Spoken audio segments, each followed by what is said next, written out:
Hello दोस्तों, आज हम इस वीडियो में बात करेंगे कि एट्रिशन और एब्रेशन में क्या डिफरेंस होता है और इस टर्म का यूज कहाँ कहाँ किया जाता है। डिफरेंस बहुत ही हल्का सा है, लेकिन कभी कभी क्वेश्चन के मायने बदल देता है। और हाँ, इससे पहले भी मैंने डिफरेंस से रिलेटेड बहुत सारे वीडियोस बनाए हैं, जैसा कि आपको इमेज में दिखाई दे रहा होगा। नहीं देखा है तो जरूर देख लीजिएगा, सभी लिंक्स आपको डिस्क्रिप्शन बॉक्स में मिल जाएंगे। और हाँ, साथ में हमारा जो नया चैनल है कूल सिविल, उसे भी सब्सक्राइब कर लीजिएगा, जिससे आपको सारी वीडियोस की नोटिफिकेशन टाइम टू टाइम मिलती रहे। तो आइए चलिए स्टार्ट करते हैं। सबसे पहले हम बात करेंगे एब्रेशन के बारे में।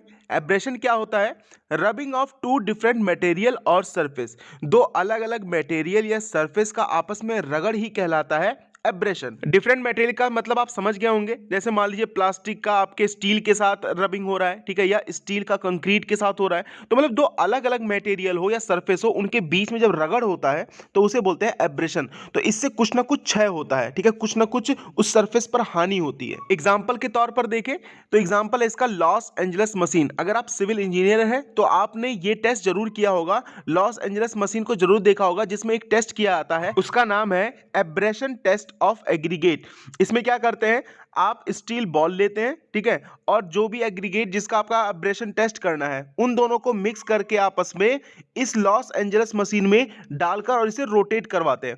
जब रोटेट करवाएंगे तो क्या होगा, स्टील बॉल और जो आपके पास एग्रीगेट होगा, इनके बीच में रबिंग होगा, मतलब ये आपस में रगड़ खाएंगे। रगड़ खाने से क्या होगा कि आपके एग्रीगेट का बाहरी सरफेस हल्का सा क्षय होगा, यानी पाउडर फॉर्म में वो आता रहेगा। तो इसी वजह से इस टेस्ट को बोलते हैं एग्रीगेट का एब्रेशन टेस्ट। एब्रेशन क्यों? क्योंकि स्टील बॉल और कंक्रीट के बीच में रबिंग हो रहा है, यानी डिफरेंट डिफरेंट मटेरियल के बीच में रबिंग हो रहा है, इसी वजह से एब्रेशन। आई होप समझ में आ गया होगा कि एब्रेशन का मतलब क्या होता है। अब चलिए जानते हैं एट्रिशन का मतलब क्या होता है। Attrition, rubbing of same surface और मटेरियल।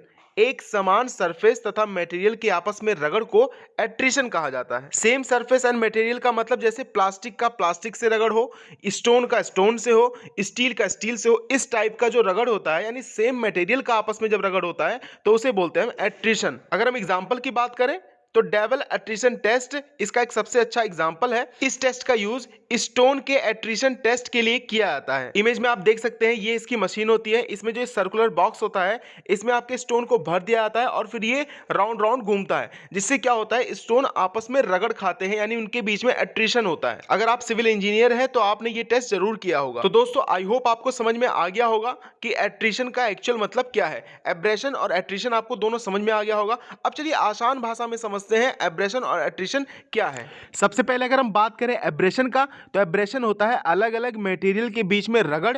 और बात करें वही एट्रिशन का, तो एट्रिशन क्या होता है, समान मटेरियल के बीच में रगड़। आई होप अब आपको समझ में आ गया होगा कि एब्रेशन और एट्रिशन में क्या फर्क होता है। अब आपके लिए एक प्रश्न जिसका जवाब आपको कमेंट करना है। क्वेश्चन है, in attrition test use to find out the rate of wear of stone, wear should be equal to और less than for good building stone. Attrition test में बिल्डिंग स्टोन के लिए रेट ऑफ वियर कितना होना चाहिए? जो भी correct answer हो मुझे कमेंट कीजिए। किसी भी एग्जाम की तैयारी कैसे किया जाता है, नोट्स कैसे बनाए जाते हैं तथा एमसीक्यू कौन से बुक से करें, इसके लिए मेरा ये वीडियो जरूर देख लीजिएगा। लिंक आपको डिस्क्रिप्शन बॉक्स में मिल जाएगा। और अगर आपने हमारे नए चैनल को सब्सक्राइब नहीं किया तो सब्सक्राइब कर लीजिएगा, कूल सिविल, जिससे आपको सारी वीडियोस की नोटिफिकेशन टाइम टू टाइम मिलती रहे। और प्लीज वीडियो को ज़्यादा से ज़्यादा शेयर कीजिए और लाइक कीजिए। Thank you.